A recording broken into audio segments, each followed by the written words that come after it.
Hello fellow YouTubers, today we are going to be unboxing and shucking the Western Digital Easystore, in this case 14 terabyte external hard drive that I purchased from Best Buy. So let's start with the unboxing. So the reason you'd want to shuck one of these is actually to be able to use it as an internal drive instead of an external drive.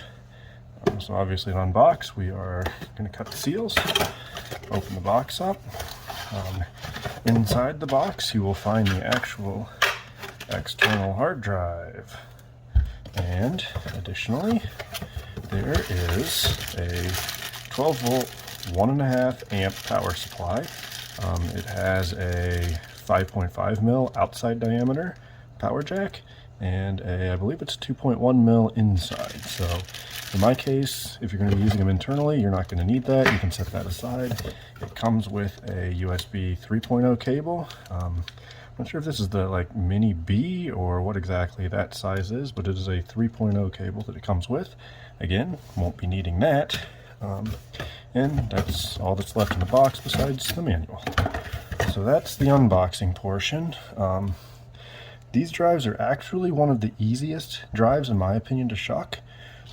What we're going to do is we're going to use, to be able to shuck, we're going to use two of these non-marring pry tools. I purchased those off eBay. They're, I don't know, cheap from China, like $5 for a set of 5 or less. We're going to need a Phillips screwdriver and a Torx screwdriver with a T10 bit. Instead of the Torx screwdriver, you can use a pair of pliers to get the actual screws out instead, but you're going to probably scratch them up, and if you ever want to put the drive back in the enclosure and send it in for warranty, I would advise against doing that.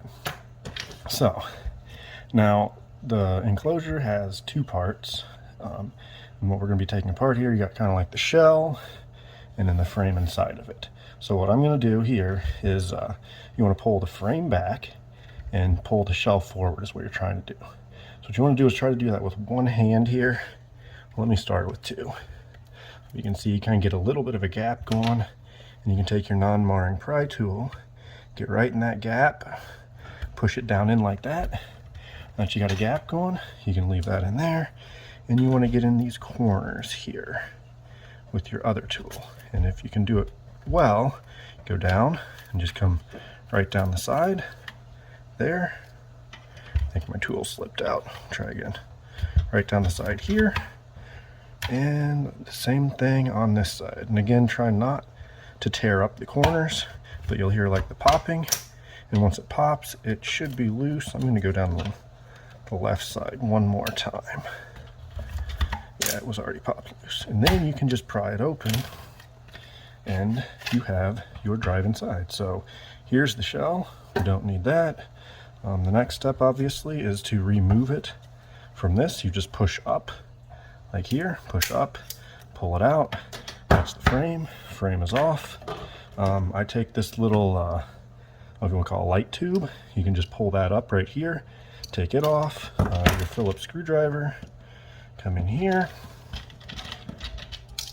remove the screw. You can take the circuit board off. Next step is remove the rubbers, and then remove the screws. And we're going to take all 4 screws out.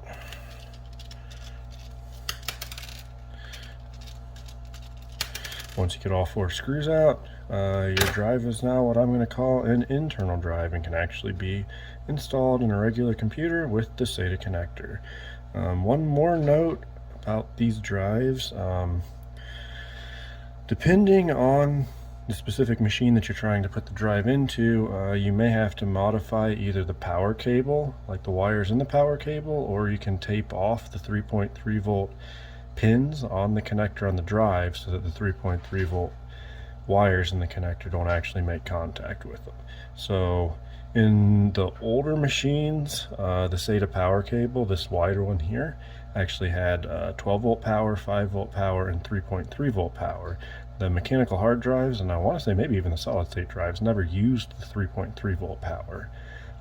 So I guess Western Digital decided that we're going to use the 3.3 volt power as some sort of drive reset.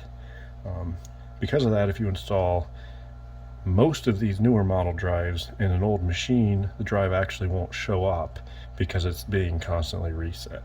So again, you can either cut the 3.3 volt wires, which you can look up the pinout on like Google.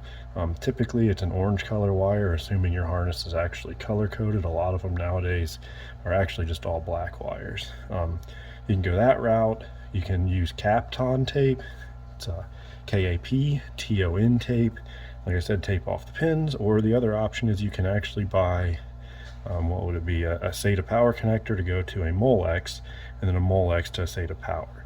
And basically what that does is that strips out the 3.3 volt wires, because the Molex doesn't actually have them.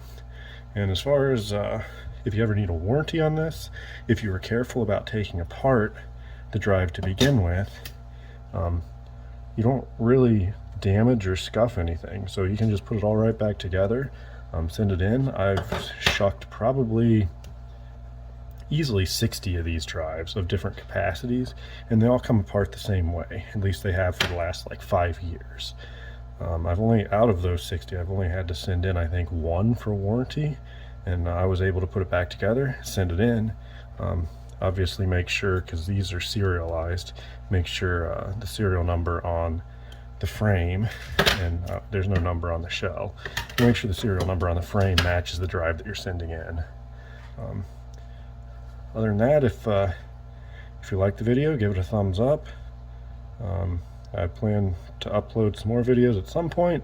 No idea what subject those will be on, but we'll give it a try. Thanks for watching. Have a good day. Stay safe.